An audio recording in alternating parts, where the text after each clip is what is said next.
Okay, everybody, welcome. Welcome to Parshat Beha'alot'cha 5782. I'd like to dedicate today's learning to the memory of Gunter Khan, Shlomo ben Moshe HaKohen, and it should be a merit for him, for all of us, and should only hear good news. Beha'alot'cha is a jam-packed parsha. A lot of things happen. I don't know how much of a summary I can give adequately, but it's the beginning of the travels of the Jewish people. And in the beginning of the travels, everything has to be set up. They start moving. They literally get up from Har Sinai, and they travel on their way to Israel. The Jewish people complain about various things, not having meat, not having food, and they are summarily punished / rewarded / they're taken care of one way or the other, and that's basically what the parsha is about. It starts with the command for Aaron to light the menorah, and we spoke about this last year, where the famous reason why we're talking about the menorah now, of all places, and it's not even the first time we're talking about the menorah, but the mitzvah of menorah is given now because the last parsha ended with the gifts of the princes, and Aaron complained. He said, it's not fair that they're bringing their gifts. I want to bring a gift too. And the Talmud tells us that Hashem said to Aaron, your gift is better than theirs. Your gift is going to be every day you're going to be lighting the menorah, and their gift is a one-time thing. Your gift is even better. So that's why the menorah is mentioned here in contrast to the end of last week's parsha, which was the gift of the princes that apparently spurred this sort of argument to begin with. So with that said, let's go into the actual psukim with some commentary and see what valuable lessons the Torah has for us today. Okay. Let's see. There we go. There's our source sheet that I sent out. Now, because there's so much to say, and what I'm going to do quite a few times, if you haven't noticed in the past, you might notice it more so now, and that is that I'll just basically reference the work. The work will be available for you to look in the source sheet if you're curious, but mostly I'll be just sort of saying it out, as they say in yeshiva. I'll basically say what it is that they're saying most of the time, but not even all the time. You'll see. And let's see this in action, shall we? The Torah tells us, the beginning, chapter 8, verse 2, Bamidbar, in Beha'alot'cha, it says, Moshe is told, the Ber al Aaron, speak to Aaron, V'amarte love, say to him, Beha'alot'cha, when you go up, that's the name of the parsha, when you go up, et hanerot, in other words, when you go up to the lamps of the menorah, el mul pnei ha-menorah, towards the face of the menorah, ya'iru shivat hanerot, the 7 lamps should be lit. In other words, light the 7 lamps toward the center lamp. Very awkward language, obviously, and a lot of the commentaries pick up on that, and that's what we'll start off with. Why this awkward language? I said a bracha before, by the way. The why, what is it? The 7 lamps are going to give light to the central lamp. Are they facing it? Couldn't you have said that in some sort of easier way? Or is there some sort of symbolism to all this? So, according to Sforno, the latter is correct. Indeed, there is some symbolism to this. And to understand the symbolism to begin with, you need to know what left and right means. Now, this is beyond the Kabbalistic left and right, which we've spoken about in various circumstances before. There's a left and a right in terms of Torah study as well. The Talmud in Shabbat 63a tells us that there are people called Meyamnim. They are the people who go to the right hand, and there are people called Mismilim, and the people who go to the left hand. In other words, the people who go to the right hand are those people who do holy things, what is often referred to as Klei Kodesh, They're the teachers, the rabbis, the moalim, the shochtim. They do quote unquote holy work, and everybody else, the ones who go to the left, are people who do the secular work, the lawyers, the doctors, the ones who give their mothers nachas, right? So all kinds of professions, the bankers, everybody else. Not to say that they're not religious. They could be perfectly observant and Torah scholars in their own right, but that's what they do for a living. There's some people who learn Torah for a living, like I said, scholars, teachers, writers, and there's some people who do secular things for a living. And again, nothing against either one. One is the left hand, one's the right hand, and they both need each other. And that's exactly the point, says this Forno, of what it means that the left and the right shine their light towards the center. Ya'iru, let's skip to over here, which is Ya'iru Shivat HaNeirot, Kol HaShiva Ya'iru V'Yashfiu Or Elyon L'Yisrael Shiyuru Hayot Or Hayamein V'Or HaSma'alim V'Kavim Fona El HaOr HaKana Ha'emtzai. They all the Jews, all of them, all of us, have the potential to make a Kiddush Hashem, to sanctify God's name in this world. And that's our whole goal in life. And we can do that regardless of whether we're coming in from the left or from the right. And you can even take this towards the political side. It's an amazing thing, and it's worth remembering. And I've pointed it out in various different situations. It's worth noting that the left and the right politically get their best ideas from the Torah. Whether you agree with them or not, you have to admit, you have to know that all of the fundamentalist, the right, most of the things they say, that there is a source for it in the Torah, their interpretation, of course, et cetera. And the left, the liberals, they also get most of their ideas, most of their best ideas also come from the ideas of equality, right? We agree with equality to a point. The Torah wants there to be equality. That comes from the Torah. Equality before the law, of course, that's in the Torah, literally. So a lot of these ideas that we think of as quote unquote liberal and conservative, they all have an opportunity, they have the potential to light the center, which is to illuminate the fact that the Torah is the source, that Hashem is the source of the world, which is the whole point of everything we do. Which is the whole point of the Torah. That's what the Torah is written for, to sort of prove Hashem's importance in everything that we do and everything that happens in life, in all of Jewish history and all of world history. Okay, so there's another I have in the questions I sent out. The next question was,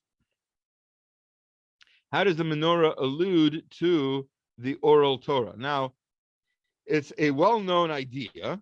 Let's just start with that. It almost doesn't need an allusion, is what I want to say, because it's like the light of the Torah symbolizes the light of intelligence, right? You've seen all the cartoons where somebody gets an idea, a light bulb goes on in their head. So like the metaphor of light being ideas and being truth, the image of Diogenes in Greek mythology walking around with a lantern to try to find the truth, right? The light illuminates, right? That it's an obvious symbol. But specifically in Torah, in classic Torah sources, the menorah is symbolic of specifically the oral law, not just the written law, but the oral Torah. Now, it makes sense also because it sort of continues. It's light in a sense is infinite. Light can keep going and going and going. Same thing with the oral law. The written law is obviously stuck, for better or for worse. Obviously for better. It's the canon, the biblical canon is what it is. You're not going to add any more books to Tanakh. That's it. That's the written law. The oral law goes on and on. There's more books published on, explaining this Gemara, that Midrash, over and over again throughout all of history. We've never had, a moment of there's never been a pause. We've always had more and more Torah. from the Gaonim and the Rambam, Rashi, Ramban, all the way through to the 1500s with the Kabbalistic masters, later on the Hasidic masters, and the Yeshivish masters, and all the way up till today. There's just never been a stop. We've always had more and more Torah, and it's still going, Baruch Hashem.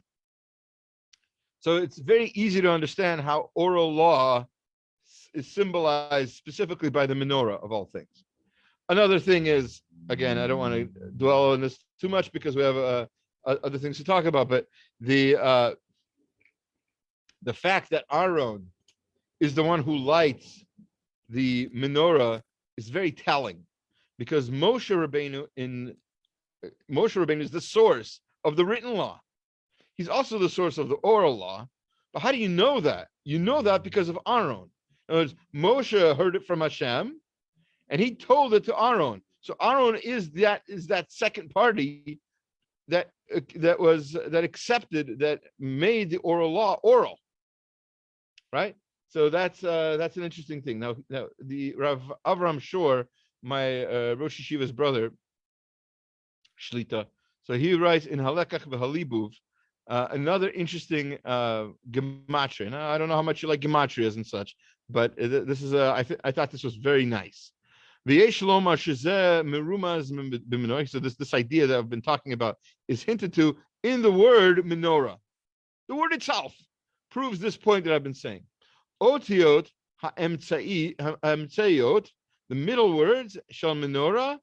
So that's the nun, vav, resh. That's 50 plus 6 plus 200 is 256. Begematria, zman nakat. So zman nakat, for those of you who've been learning Mishnayot, you may know that that's the acronym for the 6 books of the Mishnah. Zman is Zrayim, Moed, Nashim. Nakat is Nezikin, Kodshim, and Taharot. Right? So those are the 6 orders of the Mishnah, and they're hinted to in those 2 words, which have the same gematria of 256. I'm not going to work that out for you. You can. I'll just tell you real quick. It's 7 plus 40 plus 50 plus 50 plus 100 plus 9. Okay, works out to 256. I did the math too. Remez al koach Torah shabal peh. So that's that. What is Mishnah? Mishnah is Torah shabal peh. So it's hinted to in the middle of the word menorah by the gematria. Now, aval haTorah tzarich liyot mu'utaf b'yirat Hashem tahora. So, but that's not enough for Torah. Torah is not just a bunch of books. It's not just a Mishnah. Torah is more than that. You can't just be a Torah scholar if all you do is you're just book smart and you know a lot of Mishnah. That's not all it takes to be a Torah scholar. You need to have some sort of awe of Hashem. You need to have sort of certain behaviors that you would expect from a Torah scholar. So it says here, "Vehem otiot hachitzoniot shel menorah." Menorah has middle words, middle letters, nun, vav, and resh, which is the 256, which symbolizes the oral law. But the outside letters, the mem and the hey, shehem otiot ma. They are the letters mem and hey, which means ma or what. The Ram is al ma Hashem elokecha shoa mimach. The reference is to the verse, the verse in Nach, where Hashem says, "What is it that Hashem wants from you?" And all He wants from you is yira, right? Ki im yira. This is Moshe Rabbeinu says, all He wants from you is for you to have awe of God, and that's the main thing that all Jewish people should have.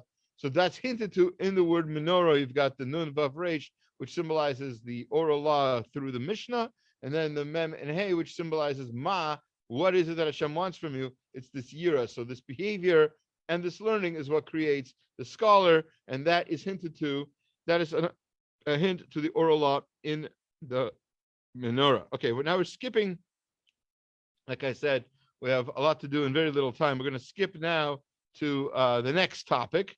So we're done with the menorah for now, and we're going to go to the fact how the Jewish people gathered together and in camps moved from, again, Mount Sinai, eventually towards Israel, or so they thought. And one of the important lessons here that can be learned from all of this traveling can be seen in this verse. V'yesh asher yeh ha'anan yamim, just when the cloud would travel with them by day, mispar al mishkan, it would rest on the Mishkan. Al pi Hashem yachanu, al pi Hashem yiso. It might be there for just a few days. And then when Hashem told them to camp, they encamped. And when Hashem told them to travel, they traveled. That's what they did. They had complete faith in Hashem. They traveled when they were told to travel. They didn't try to leave when they weren't told to leave. They didn't camp just when they felt tired or whatever. They only camped when they were told to. They listened to Hashem entirely. In Shnei Luchot Abrit, the Shlah HaKadosh writes,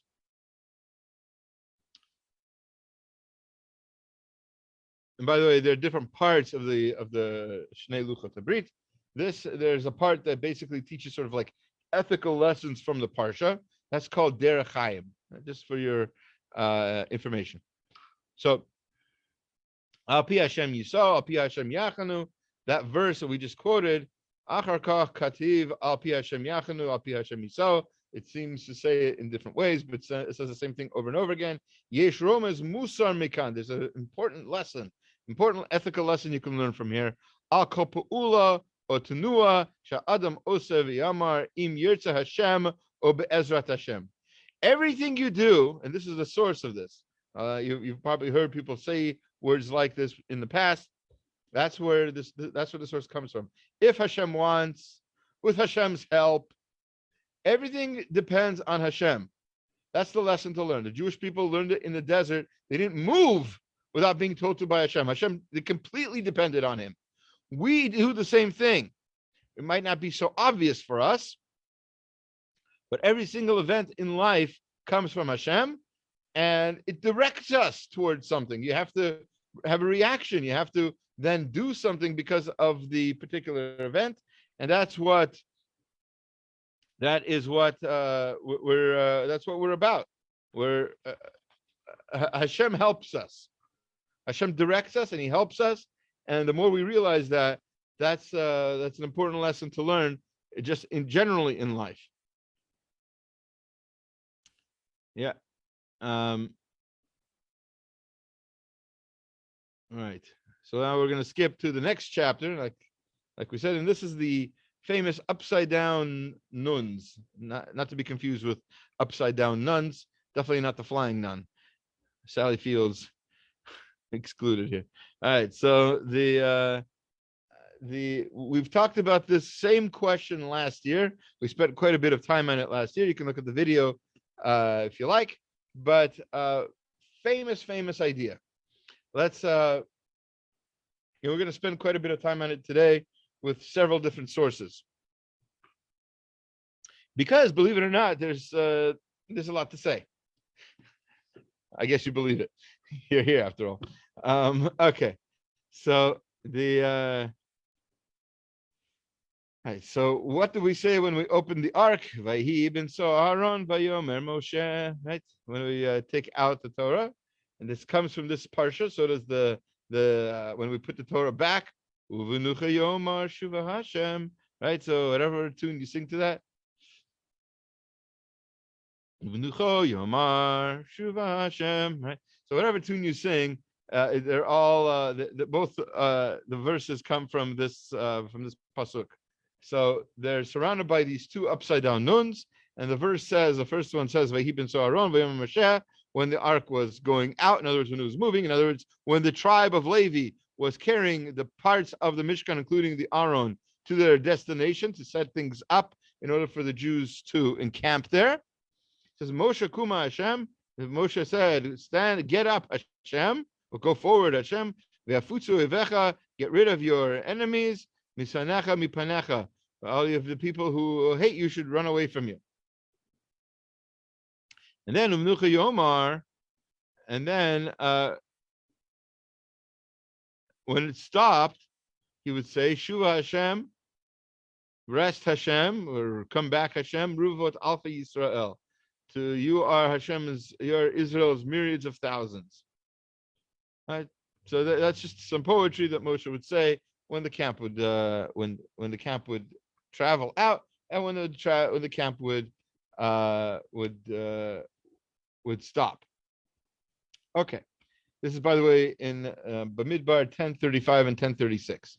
Now, the important thing that we're going to be focusing on is not really the text per se. What we'll really focus on are the two upside down nunns that bracket these two verses away from everything else. And there are a number of reasons to do that. First of all,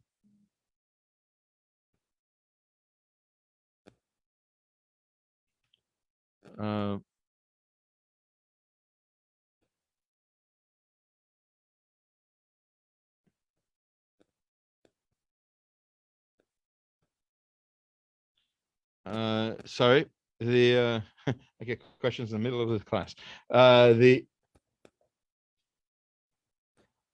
The commentaries bring the Gemara in Shabbat, include one of the commentaries who does this is the Ramban and Rashi, that these two nunns are a siman. They are a bracketing system that sort of separates these negative events that are about to happen with the Jewish people complaining and such from the previous events that were also somehow negative. Now, that's what Rashi says, and the Ramban has a problem with this. The Ramban says Rashi didn't really tell you what the original problems were that were bracketing off from. We don't want to have three tragedies in a row, so we've got the next two that are coming up. But what was the previous one? What are we bracketing it off from? What happened before? Rashi doesn't really tell us. So a couple of answers. The Ramban basically says what Chazal tell us, which is that the Jewish people left Har Sinai too enthusiastically. It says that they ran away from Har Sinai like children, especially now with the at the end of the year and all. How children run out of school at the end of the day, right? They were enthusiastic. They were happy to leave Har Sinai. We'll see, God willing, very shortly from Rav Schwab how we learn that, how we see that, because it doesn't really say that in the verses or anything. But we'll get to that when we get to that. Meanwhile, though, I wanted to share with you a little piece from his introduction to Sefer Bamidbar, of the introduction of the Hamek Davar from the Nitziv, the Rosh Yeshiva of Volozhner Yeshiva. So he has a commentary called Hamek Davar on the Torah, and he has an introduction for all of the 5 Chumashim. And in his introduction to Sefer Bamidbar, he says a few things that I think are worth repeating. Certainly, I think are not possibly not in general knowledge, but it should be. First of all, the name of the book. What is the name of this book? So you're going to say the name of the book is obviously Bamidbar. That's what it says on the side of. So it says on the side of the book, Bamidbar. And this is the Hamek Davar. All right. So very, very nice. But it also happens to be that in certain different places, including in the Gemara and in the Midrash, Gemara Sota tells us that it's called Chumash HaPekudim, the Book of Counting, which sounds a lot like the English name, the Book of Numbers, by the way. Just throwing that out there. And that's because there are a lot of countings of the Jewish people. And so it seems like that would be like the main part of the book, but it's not. There are a lot of things that happen in Bamidbar. This is obviously his introduction. A lot of things happen in Bamidbar. There's we're going to get next week the spies and Miriam's Lashon Hara, and we're going to get Korach, and we're going to get Moshe Rabbeinu hitting the rock, talking to the rock. All that stuff is going to happen. In other words, all the travels, the movement in the Midbar seem pretty significant. Maybe it should be called Midbar. Right? So why is it called Pekudim? Why did Chazal want to call it that? Why did we call it the countings? And you'll see how this ties it. Now, you're probably wondering to yourself, what is Rabbi Rosenberg doing? Why are we talking about the countings? The name of the book? It's Bamidbar. This is a class on already on the third parsha in this book. We already know the name. We don't need to hear an introduction to Bamidbar now. So listen up.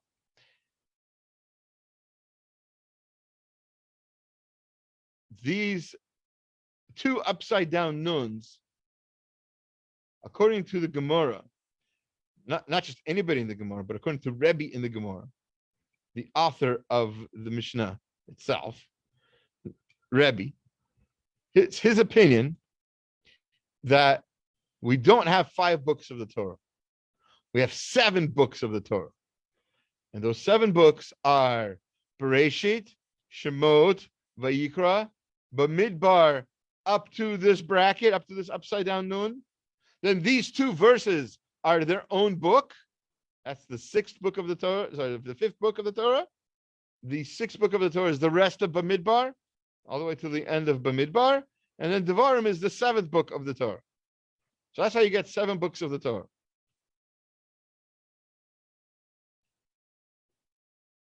The question then becomes, based on that, how do we connect that with the idea that there's countings and everything else? How do the countings have to do with this? So he says an amazing idea, a very beautiful idea. He says, what happened at those countings? Why were there 2 different countings? There's basically 2 countings, one at the beginning and one at the end. What happened? So the first counting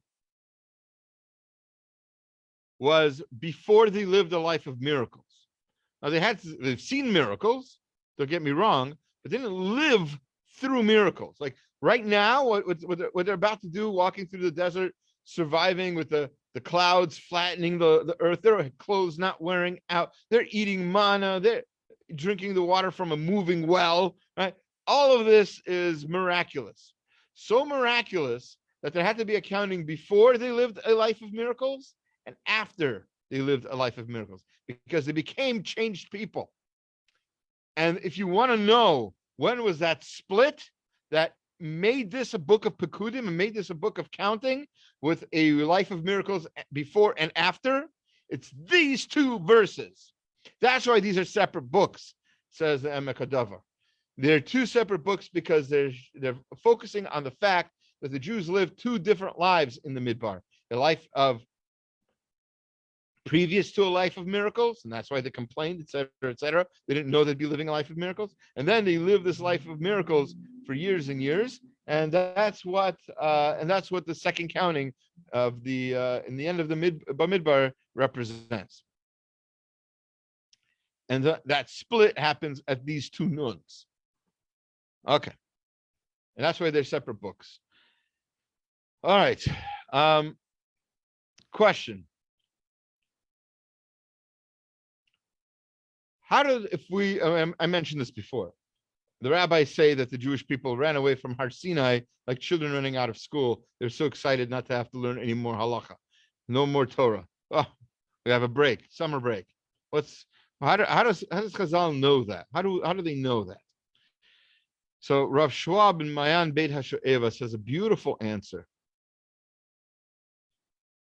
I like to share that with you. It's a little hard to read, I understand. All right, so he quotes the Rashi that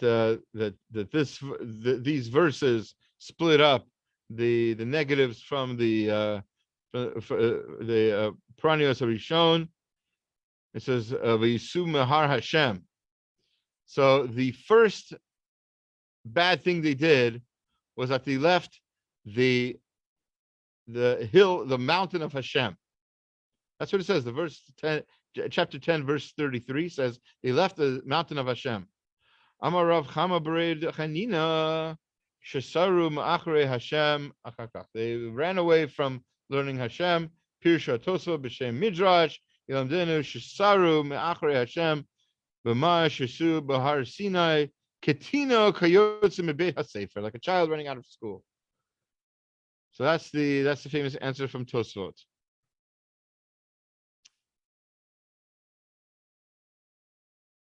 So he asked the question I just asked. How do you know that that was a mistake? How do you know that they did that? It doesn't say that in the Torah.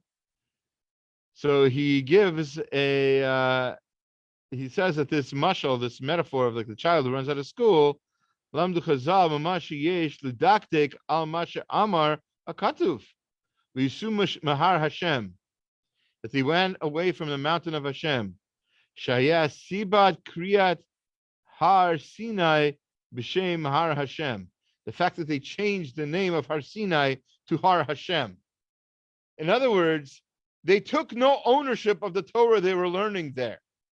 It was just Mount Sinai, and then when they left, they thought of it as God's mountain. Oh, we're walking away from God's mountain. It's not our mountain. We have nothing to do with it. It's God's Torah. It's it's Hashem's world.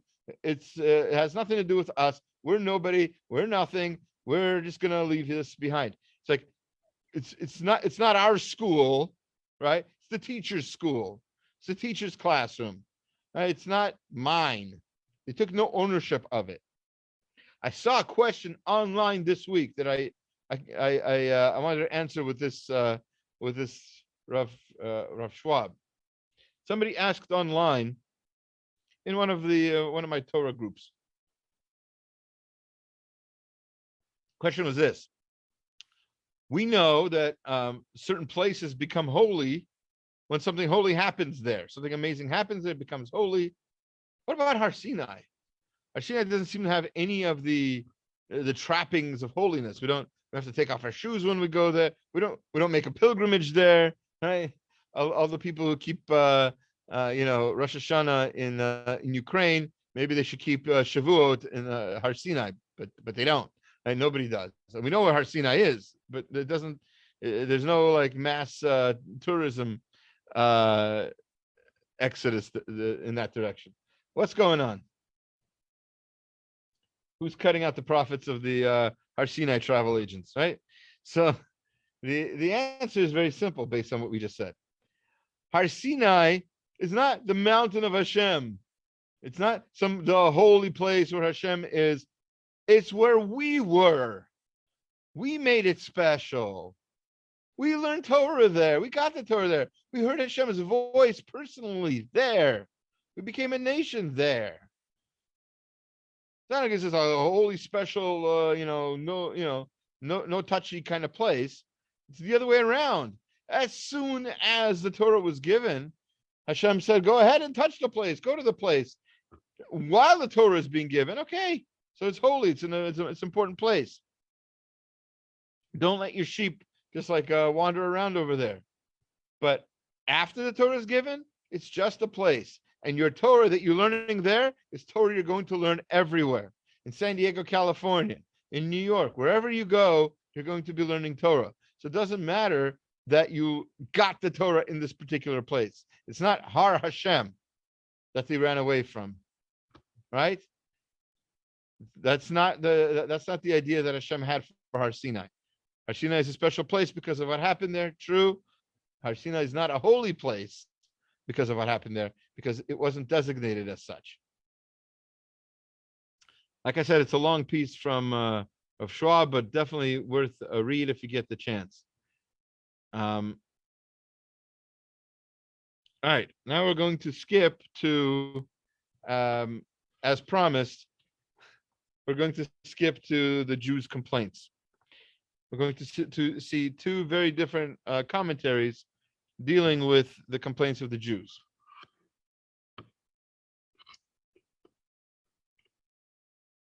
Chapter 11, verse 2. V'yitzak ha'am el Moshe, the nation cried out to Moshe, v'yitpalel Moshe el Hashem, v'tishka ha'esh. So the people cried out to Moshe, and Moshe prayed to Hashem, and a fire went out. I like that Sefaria translates it as a fire died down. It's kind of interesting. It's basically implying that the people were now less inspired because of the complaints. I'm not sure that's how it usually reads, but okay. Not going to argue with Sefaria. I'm not that big. But I am going to share with you some ideas from the Leibowitz. So what are the people going to complain about? They're going to complain about that They used to have vegetables and leeks and gourds um, back in Mitzrayim, and now they're stuck here in Egypt. No, now they're stuck here in the desert, and they don't have any food. So that's the major complaint of the people at this point. So that's how the verse goes. But the rabbis in the Talmud say they weren't really complaining about that. They were really complaining that they had to follow halacha. They have to do all these rules, and they have to make sure that food is kosher, and they have to make sure that their marriages were kosher, etc. So the way that's basically how the rabbis understand this whole incident, and they were basically lusting, and they wanted things that they didn't need. And I'm going to skip to, she quotes obviously the Ramban, not obviously, but she quotes the Ramban, Abarbanel, and then she says, let's get to what I wanted to start. Basically, she says, give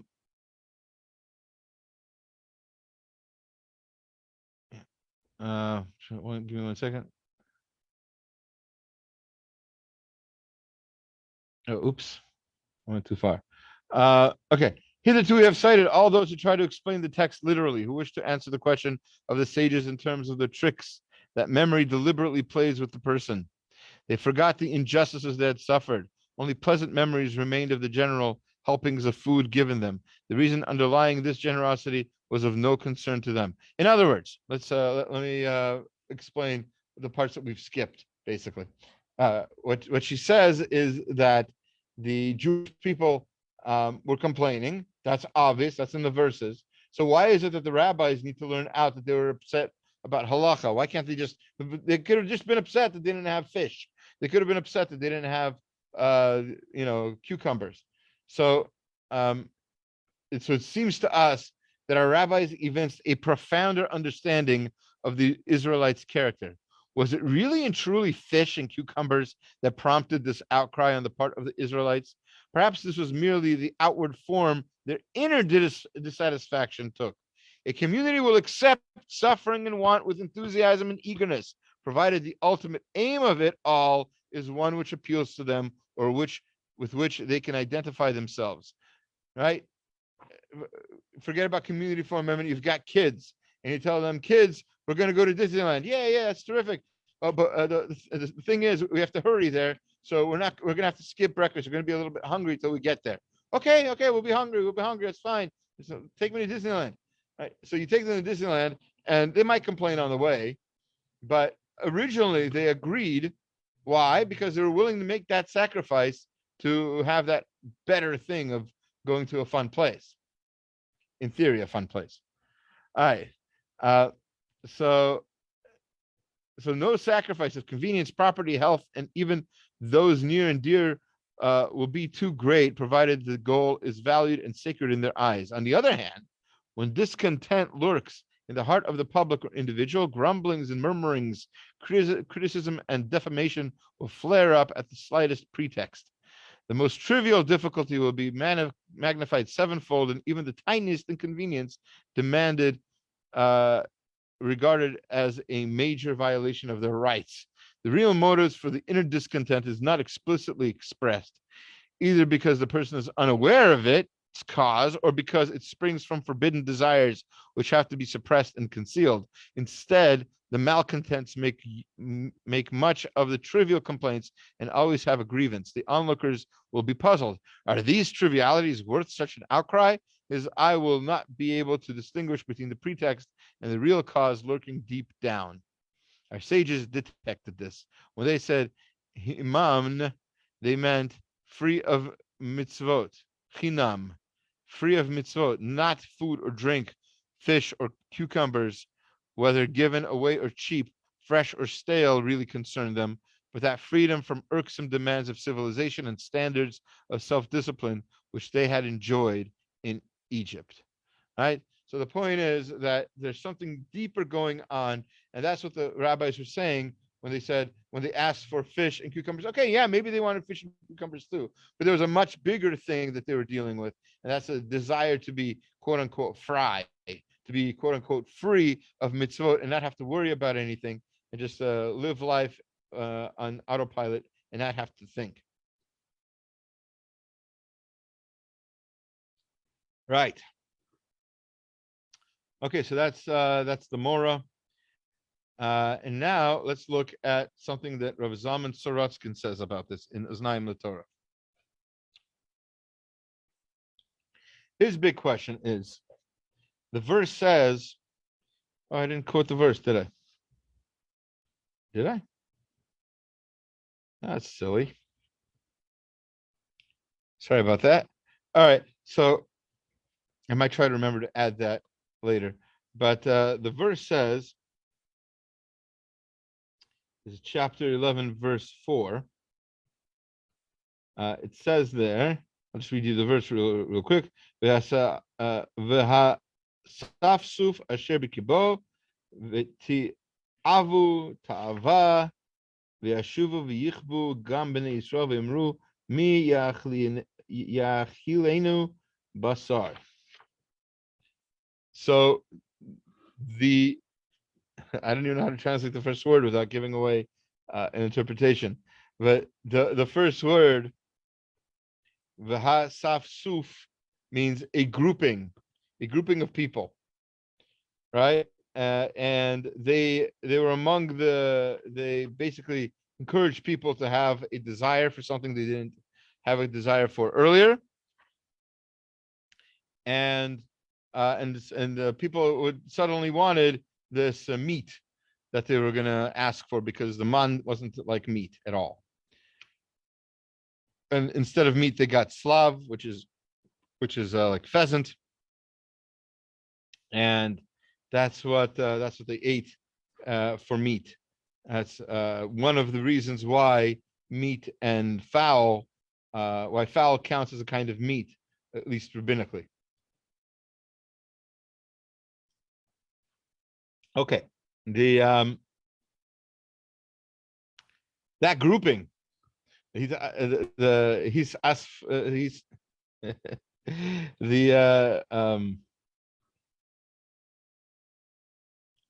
where are we? The hasafsuf, that's how you pronounce it. So first he quotes Rashi, Elu Eruv Rav. This was the Eruv Rav. That's an opinion of Rashi. That's how most people understand it. That this was all of this whole controversy was started by the former Egyptians who were trying to start trouble. But there's a problem. Misifri, Bisham, or Bishimon ben Menasya, Omer, Elu Hazikenim Shebahan. This was the elders. The people who gathered against Moshe and asked for all this meat were the elders. And you have to ask yourself, the elders, the tzaddikim, the righteous elders who were leading the Jewish people, the students of Moshe, they are causing these problems. What for? It's so different than the Eruv Rav, who would just be causing problems just for just to be problematic.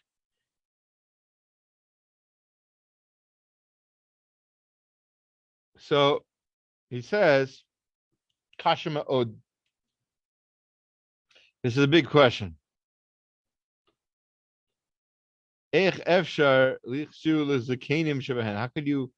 can you blame this on the elders? Ubefrat kishiyesh leparshu b'pashtut asaf suv erev rav. You would think it has to be the erev rav. That's the simple explanation. That's probably why Rashi quotes that explanation, not the other midrashic explanation. V'yesh lomar kishishmu hazakanim et ha'am mitonenim al amal haderech hachlitu. It could be that the elders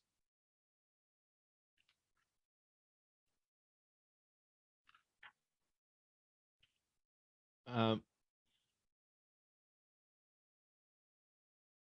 right, that the elders made a calculation.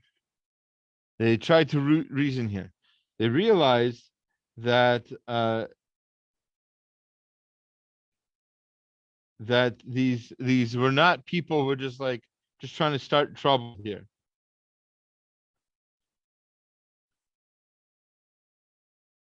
Right. Otherwise, look, they didn't if you remember before when a similar incident happened, the people blamed Moshe and Aaron. Here they didn't, right?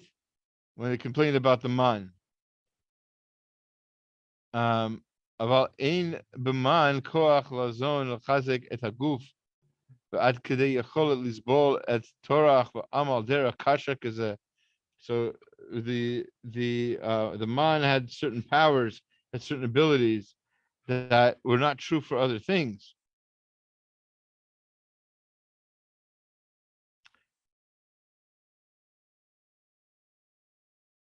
Right?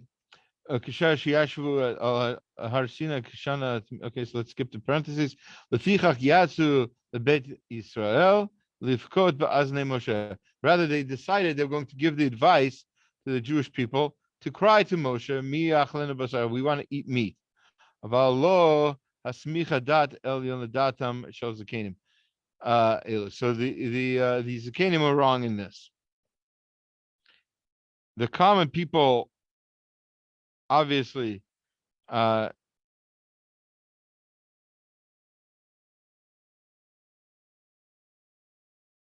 okay. Sorry. They were not trying to accuse Moshe and Aaron, right? That's one of the ways it was that's one of the proofs that it could have been the Zakanim who did this. Because if they would have been the Eruv Rav, they would have just tried to make a rebellion like Korach did later, and others to just to have a rebellion against Moshe and Aaron. These people were not trying to start trouble. They had an agenda, and what they were trying to do was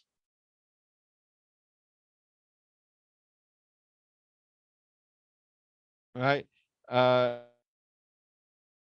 They were trying to get the people to cry, and when the people cry, it says we know that the gates of tears are never closed, and therefore if the people would cry, then they'd be answered by Hashem, and they would see that Hashem can do anything and will do anything.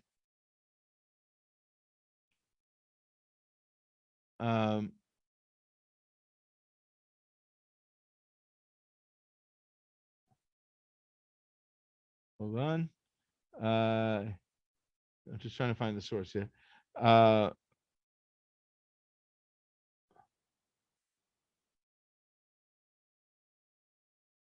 Okay, here we go. So they saw they didn't want what happened to Datan and Aviram to happen again. Hainu are going to be signing bezeh bachru b'sharei demaot, the gates of tears. V'gam lo ba'aznei Moshe v'Aaron. Ela ha'am bocha l'mishpatav ish lepetach achalo. Ubechia ein apam tana al Moshe v'Aaron. Adarabba hem osim ma shebicholtam behetiv la'am ela bochim stam. They were just crying.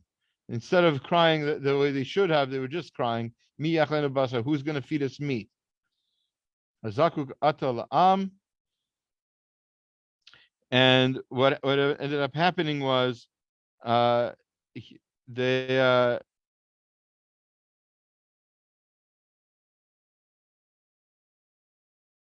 these people, instead of, like I said, instead of shouting and throwing stones and everything else, they cried and they prayed. But then what they did was they changed how they were doing things, and they asked Hashem to sort of update His mitzvot and change them so that they can do whatever it is that they wanted. Right? That's the whole thing. Very very similar to what the Nechama Leibowitz wrote. Right? That in the end, what they were really trying to do is just do whatever they wanted to do, and to get that accomplished, they cried. So the Zakanim who started this, they had a goal in mind. Let's summarize, because it's a big piece here, and I tried to summarize, but then I got too far into it. So the happens sometimes. The Shimon ben Menashe in the Midrash, thing that we would not have believed otherwise. That these people who were gathered against Moshe and started getting the people involved in crying for the meat and crying for this and crying for that. So they were actually not the Eruv Rav as one Midrash says. This Midrash says there was somebody completely different. They were the elders. And if they were the elders, obviously they had a good purpose. And their purpose was to cause the people to cry so that they'll get the things directly from Hashem. But what the people ended up doing is they took that and then they sort of changed it, as sometimes happens naturally, and they made it into an attempt to sort of defy and rebel against Hashem's law. And that's where and that's where it's possible to say that perhaps that's where the Eruv Rav took over and caused the people to do this with their influence. Okay, the very, very end of the parsha is the incident we talked about last year as well, with Miriam and Aaron speaking Lashon Hara about Moshe Rabbeinu. They speak Lashon Hara, they're punished with Sarat, and Hashem and Moshe prays for them to be healed.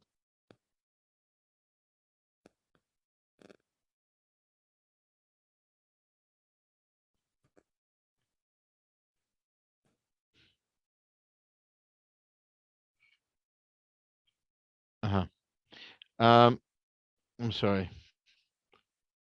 So Pe El Pe Adaberbo. So Moshe prays for before he prays for them. After Miriam and Aaron spoke Lashon Hara, Hashem tells them, "Why are you doing this? My servant Moshe is such a humble person, and Pe Adaberbo. I speak to him mouth to mouth, whatever that means. Umara lo bechidot." Clearly in like a picture and not with any kind of hints. So he knows so much. How is it that you were not afraid to speak about my servant, about Moshe? Rav Yaakov Kamenetsky in Emet Liakov brings a Chazal, brings the Rashi, says, so what they were really talking about is the fact that Moshe separated from his wife,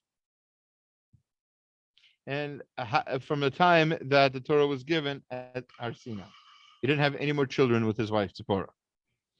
So that's the Lashon Hara that Aaron and Miriam were speaking, and perhaps they were trying to help him, etc. ואתה פה עמד עמדתי עד כאן לשון. הוא בספרי, and this is what it says in Sifri, והנה בשבת, but it says in the Gemara in Shabbat, איתה בזל, גימל דברים עשה משה בדעתו, וסמכים והקדוש ברוך הוא עמו. There are three things that Moshe did, and Hashem agreed with him. He said, Yesher Koach, he did the right thing. And one of them is this, that he separated from his wife for the rest of these years.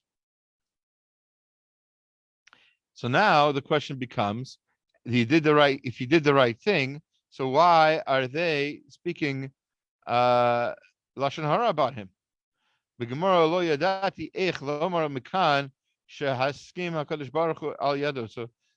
from the Gemara, it's not clear how we know that Hashem agreed with Moshe. Miklal me'asifri nira shehakol hu inyan echad. It's all one topic, obviously.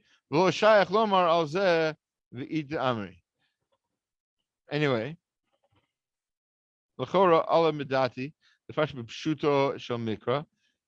Aaron and Miriam amru harak ach b'Moshe davar Hashem halo gam banu davar.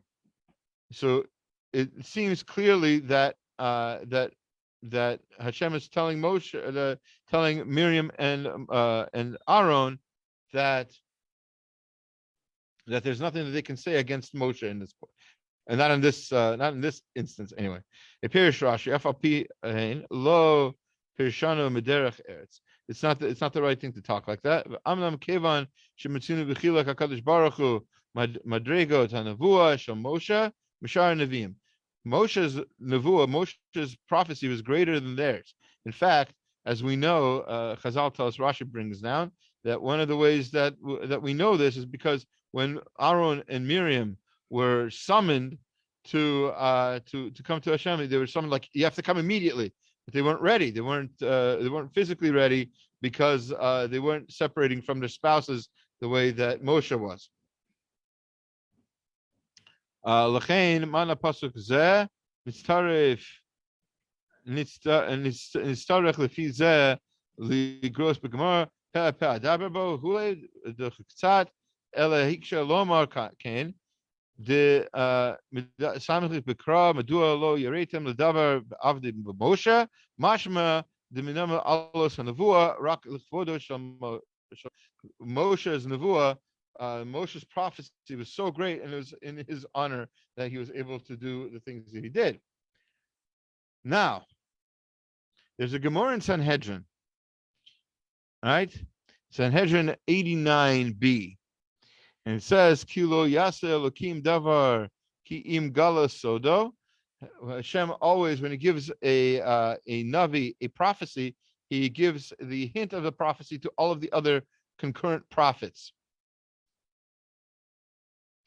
And that's how they know, for example, if a prophet is not listening, there's a whole punishment for a prophet who doesn't listen to Hashem to deliver his prophecy. How is anybody supposed to know that he has a prophecy? And the answer is they know because Hashem tells all the other prophets.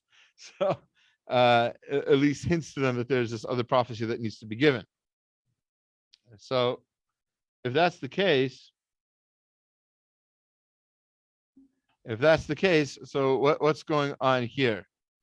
So he says that these prophets, Moshe is the greatest of prophets, but Aaron and Miriam are also great prophets. So they knew something about what was going on.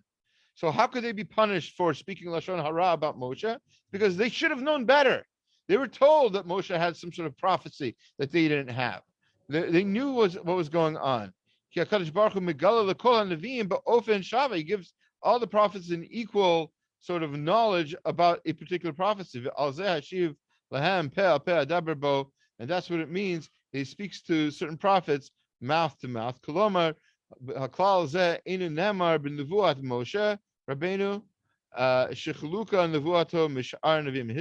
But what's different about Moshe, however, is that Moshe's prophecy was somehow on a higher level. And because it was on a higher level, he had to be separated from his wife. And it wasn't like he wanted to do that. It's just something he realized, and that's what it means that Hashem agreed with him. So basically, when they spoke Lashon Hara about him, they should have known better, because they knew that he had some sort of prophecy that they didn't have. And that's why they were able to be punished. It wasn't just randomly, let's just punish them, because it is a good question. Like they're not really saying anything too bad. They're talking about his private life. Okay, that's not very polite, but they're not doing it just to have something to talk about over the water cooler. They're talking about it because they want to help. They want to help Tzipporah. They want to help their family, right? It's mishpacha. Their brother is doing something potentially wrong to his wife. There are halachot about how a husband's supposed to treat his wife, and maybe he should be told. So they're discussing it. That's not Lashon Hara. Not everything is Lashon Hara, right? If you've got domestic, some sort of domestic issues or something like that, that's not the time to keep quiet. You need to tell somebody who might be able to do something about it. And there are ways to fix it, and these things need to be fixed. There's no question about it. So that's the parsha in a nutshell. with some in-depth commentary. If you have any questions, I'm open to those. I'm going to stop the live feed to Facebook. And again, today's class was sponsored in memory of Shlomo ben Moshe HaKohen. The Neshama should have an aliyah.